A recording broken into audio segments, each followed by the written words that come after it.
नीतू ने खुद उजाड़ा अपना घर। वह 30 अगस्त 2022 का दिन था। उस समय सुबह के 8 बज रहे थे।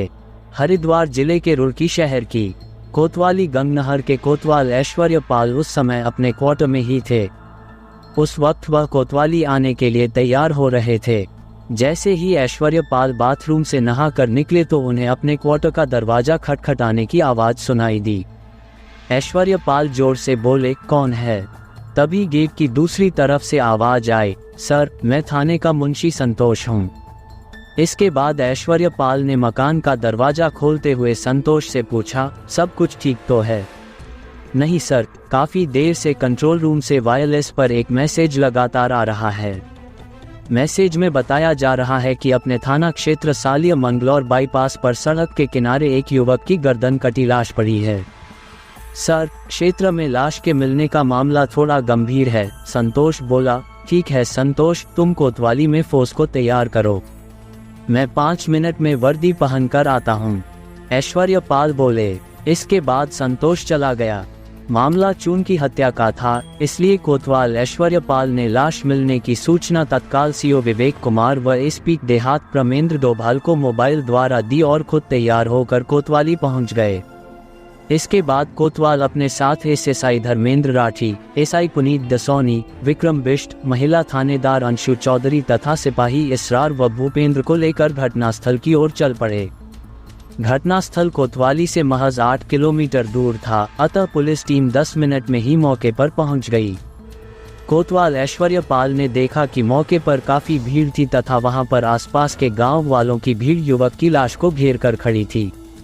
वहां खड़े लोग इस लाश के बारे में तरह तरह की बातें कर रहे थे। पुलिस को देखकर वहां से लोगों की भीड़ छंटने लगी थी। ऐश्वर्य पाल ने लोगों से पूछताछ करते हुए पहले मृतक की पहचान कराने का प्रयास किया, लेकिन सभी ने पहचानने से मना कर दिया। मृतक की उम्र यही कोई 30-32 साल थी। इसके बाद एसआई धर्मेंद्र राठी ने मृतक की जेब में रखे कागजों को चेक किया। उसमें एक आधार कार्ड मिल गया। वह आधार कार्ड सतवीर पुत्र कुलवीर निवासी शिव मंदिर के पास एक कड़कला थाना पथरी हरिद्वार के नाम से था। पुलिस ने आधार कार्ड पर प्रिंट फोटो का जब मृतक के चेहरे से मिलान किया तो पाया कि वह आधार कार्ड मृतक का ही था। इसके बाद पुलिस ने मृतक के घर वालों को थाना पथरी के माध्यम से सूचना भिजवाई। अभी पुलिस मौके का निरीक्षण ही कर रही थी, तभी वहां सीओ विवेक कुमार, एसपी देहात प्रमेंद्र डोभाल तथा क्राइम इन्वेस्टिगेशन यूनिट के प्रभारी जहांगीर अली भी पहुंच गए। पहले इन अधिकारियों ने मृतक सतवीर के शव का बारीकी से निरीक्षण किया। मृतक के गले पर धारदार चाकू से रेतने के निशान थे तथा उसके कपड़े खून से तर थे। एसपी देहात डोभाल ने लाश का निरीक्षण करने के बाद पोस्टमार्टम के लिए राजकीय अस्पताल रुड़की भेज दी। कोतवाल ऐश्वर्य पाल को कुछ दिशा निर्देश देने के बाद श्री डोभाल और विवेक कुमार वापस लौट गए। आधे घंटे बाद पुलिस ने सतवीर के शव का पंचनामा भरकर उसे पोस्टमार्टम के लिए राजकीय अस्पताल रुड़की भेज दिया था। दूसरी ओर सीआईयू प्रभारी जहांगीर अली ने आसपास लगे सीसीटीवी कैमरों की फुटेज चेक करनी शुरू कर दी। लगभग 2 घंटे तक काफी मशक्कत करने के बाद पुलिस को जानकारी मिली कि जिस जगह पर सतवीर का शव मिला था वहां रात के समय एक यूपी नंबर की बोलेरो गाड़ी देखी गई थी। उस गाड़ी की जानकारी हासिल करने के लिए पुलिस ने मुजफ्फरनगर की छपार थाने की पुलिस से संपर्क किया था और बहादुराबाद के टोल प्लाजा पर लगे सीसीटीवी कैमरों की फुटेज को भी चेक किया। उस फुटेज में बोलेरो गाड़ी में सतवीर अपने 2 दोस्तों के साथ रुड़की की ओर आता हुआ दिखाई दे रहा था। ये फुटेज देखने के बाद पुलिस ने राहत की सांस ली थी। सतवीर की लाश मिलने की सूचना पाकर उसके पिता कुलवीर, मां, बड़ी बहन व भाई दोपहर 12 बजे राजकीय अस्पताल रुड़की पहुंच गए थे और जैसे ही उन्होंने मोर्चरी में सतवीर के गला कटे शव को देखा था तो फफक कर रो पड़े। सतवीर के घर वालों को बिलखते देखकर वहां खड़े काफी लोगों की आंखों से आंसू छलक पड़े। सतवीर के मां, बाप, बड़ी बहन व भाई का रो रो कर बुरा हाल हो रहा था। उनके रिश्तेदारों ने दुख की इस घड़ी में उन्हें किसी तरह से शांत किया था। इसके बाद कोतवाल ऐश्वर्य पाल ने जब सतवीर के पिता से मामले की जानकारी ली तो उन्होंने बताया कि सतवीर का मुख्य काम एक कड़कला में खेती का था और वह खनन का काम भी करता था। कुछ समय पहले वह पंजाब में भी खनन का काम कर चुका था। सतवीर अपनी पत्नी नवनीत उर्फ नीतू तथा 2 बेटों के साथ खुशहाल जिंदगी जी रहा था। उसकी किसी से कोई दुश्मनी भी नहीं थी। पिछली शाम को सतवीर घर से पैदल ही निकला था। उसने घर पर बताया था कि उसके कुछ दोस्त बाहर से आए हैं। हो सकता है कि उसे ट्रैक्टर का सामान लेने के लिए पंजाब जाना पड़े। ये कहकर वह घर से निकला था। इसके बाद आगे की कोई जानकारी नहीं है कि कैसे उसका शव मंगलौर बाईपास पर पड़ा मिला। पुलिस ने सतवीर के पिता कुलवीर की तहरीर पर सतवीर की हत्या का मुकदमा अज्ञात हत्यारों के खिलाफ आईपीसी की धारा 302 के तहत दर्ज कर लिया और सीआईयू की टीम के साथ जांच शुरू कर दी थी।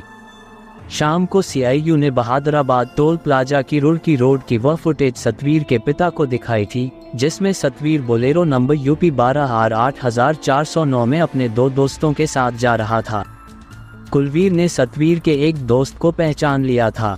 वह सतवीर का दूर का रिश्तेदार गुरुसेवक देओल निवासी मतपुरी, जिला बिजनौर था। सतवीर के दूसरे दोस्त को कुलवीर पहचान नहीं सके। गुरुसेवक के बारे में उन्होंने बताया कि वह उनका रिश्तेदार भी है तथा सतवीर की बीवी नवनीत कौर उर्फ नीतू से उसकी काफ़ी नज़दीकियां भी हैं। सतवीर की गैरमौजूदगी में भी वह घर पर आता जाता रहता है। कुलवीर ने गुरुसेवक के बारे में बताया कि उसका परिवार कनाडा में रहता है तथा गुरुसेवक की खेती की 40 एकड़ जमीन मतपुरी में है। कुलवीर की इस जानकारी के बाद जब पुलिस ने गुरुसेवक से संपर्क करने का प्रयास किया तो उसका मोबाइल फ़ोन स्विच ऑफ मिला। इसके बाद पुलिस की एक टीम गुरुसेवक की तलाश में उसके गांव मतपुरी भेजी गई थी। पुलिस टीम गुरुसेवक की सुरागरसी व पतारसी करते हुए बढ़ापुर पहुंची थी। वहां भी गुरुसेवक पुलिस के हत्थे नहीं चढ़ सका था। इसके बाद 1 सितंबर 2022 को पुलिस टीम ने मुखबिर की सूचना पर गुरुसेवक व उसके साथी मोनू निवासी गांव हिदायतपुर, बिजनौर को हरिद्वार के निकटवर्ती गांव एथल से गिरफ्तार कर लिया था। मोनू वही युवक था जिसे पुलिस ने टोल प्लाजा पर सतवीर के साथ कार में जाते हुए देखा था। पुलिस टीम दोनों को लेकर रुड़की आ गई थी। पुलिस ने दोनों से सतवीर की हत्या के बारे में गहन पूछताछ की। गुरुसेवक ने पहले तो पुलिस के सामने सतवीर की हत्या के मामले में खुद को बेकसूर बताया था, मगर जब पुलिस ने गुरुसेवक को उसके द्वारा मोबाइल पर सतवीर की बीवी नीतू से की गई बातों के बारे में पूछा तो वह टूट गया। गुरुसेवक ने मोनू के साथ मिलकर 29 व 30 अगस्त की रात को सतवीर की हत्या करना स्वीकार कर लिया था। गुरुसेवक ने यह भी स्वीकार कर लिया था कि सतवीर से उसकी रिश्तेदारी थी। इसके अलावा पिछले 3 सालों से सतवीर की पत्नी नवनीत उर्फ नीतू से अवैध संबंध थे। मेरी और नीतू की योजना काफी समय से सतवीर को रास्ते से हटाने की थी। गुरुसेवक ने पुलिस को आगे बताया कि सतवीर कुछ दबंग किस्म का आदमी था और अक्सर नीतू को परेशान करता रहता था। उसने बताया कि एक बार उसने किसी नकाबपोश से सतवीर पर फायरिंग भी करवाई थी, जिसमें वह बच गया था। इसकी सतवीर ने पुलिस से शिकायत नहीं की थी। सतवीर की हत्या की योजना बनाने के बाद गुरुसेवक 29 अगस्त 2022 को अपने दोस्त मोनू के साथ में सतवीर के घर पहुंचा था। उसे खनन के कारोबार के लिए उसने पंजाब जाने की बात कही थी। इस बात पर सतवीर उनके साथ चलने के लिए तैयार हो गया था। शाम को वे तीनों बोलेरो कार से एक्का कलां से पंजाब के लिए चल पड़े थे। पहले रास्ते में तीनों ने एक ढाबे पर रुककर शराब पी थी और वहीं खाना भी खाया था। जब सतवीर नशे में धुत हो गया था तो वे तीनों मंगलौर बाईपास की ओर चल पड़े थे। नशे में धुत सतवीर ने उन्हें लघु शंका के लिए गाड़ी रोकने को कहा। जब गाड़ी रुकी तो सतवीर नीचे उतरा। इसी दौरान गुरुसेवक ने अपने पास रखे चाकू से सतवीर का गला रेत दिया। फिर सतवीर को वहीं उसी अवस्था में छोड़कर वे दोनों बोलेरो से वापस अपने घर चले गए थे। मोनू ने भी अपने बयान में गुरुसेवक के इन बयानों की पुष्टि की और सतवीर की हत्या में गुरुसेवक का साथ देने की बात बताई।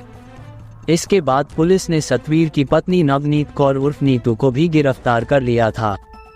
पुलिस की पूछताछ में नीतू ने भी पुलिस के सामने सतवीर की हत्या की योजना में शामिल होने की बात स्वीकार कर ली। 1 सितंबर 2022 को एसपी देहात प्रमेंद्र डोभाल ने कोतवाली गंगनहर में आयोजित प्रेस वार्ता में सतवीर हत्याकांड का मीडिया के सामने खुलासा कर दिया। श्री डोभाल ने इस हत्याकांड को खोलने वाली पुलिस टीम व सीआईयू की टीम की पीठ थपथपाई और उन्हें 2500 रुपये का नकद पुरस्कार देने की भी घोषणा की।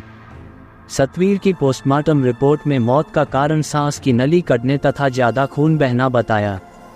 सतवीर के परिवार में उसके मां, बाप, एक भाई, एक बड़ी बहन तथा पत्नी नीतू सहित 2 बेटे हैं। अवैध संबंधों के कारण जहां नीतू ने एक ओर अपना हंसता खेलता परिवार बर्बाद कर दिया तो दूसरी ओर वह खुद भी इस हत्याकांड में शामिल होकर सलाखों के पीछे पहुंच गई थी। कथा लिखे जाने तक आरोपी गुरुसेवक, मोनू तथा नवनीत कौर उर्फ नीतू रुड़की जेल में बंद थे। कोतवाल ऐश्वर्य पाल द्वारा सतवीर हत्याकांड की विवेचना की जा रही थी। ऐश्वर्य पाल शीघ्र ही इस हत्याकांड की विवेचना पूरी करके तीनों आरोपियों के खिलाफ चार्जशीट अदालत में भेजने की तैयारी कर रहे थे।